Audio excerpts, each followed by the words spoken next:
sometimes when pieces are put in a car, put all the silicone spray and everything all over to make it look nice. Make sure you clean everything with a good waterborne pre-clean. We like to use Finish Pro 6300 waterborne cleaner, great cleaner, and it'll take away all of the oils and contaminants and everything. You want to do this before you scuff. That way you don't grind everything down into the plastic. That way your dye will adhere. We've got everything all cleaned up and ready. I've already tacked this off with a tack rag and cleaned everything with wax and grease remover. We like to use a SEM re-dye color sometimes, but had this Dupli-Color vinyl and fabric here in the shop. Works just as well if you don't have access to spray equipment and an air compressor. Works really good. Always wear your safety equipment and spray in a nice, dry, clean environment if you don't have a booth.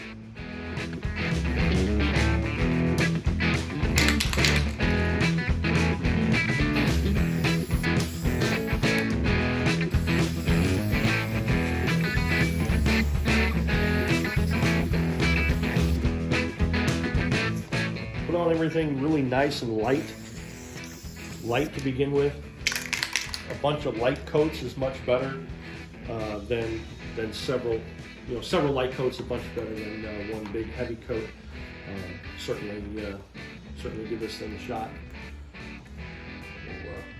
We'll go ahead and paint the rest.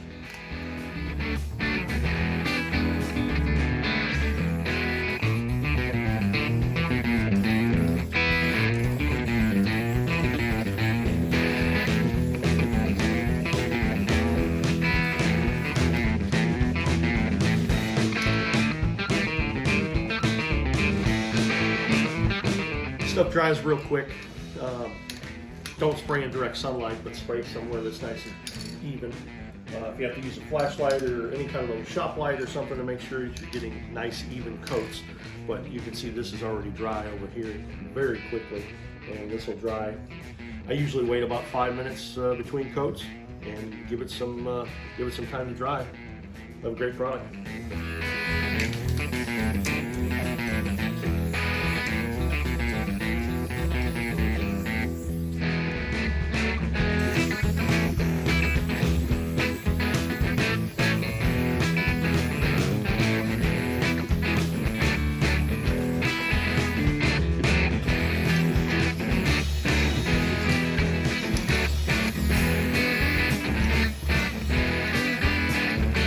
Let this dry for a few minutes, and provides a nice, real even, smooth sheen, not super shiny, not dull at all.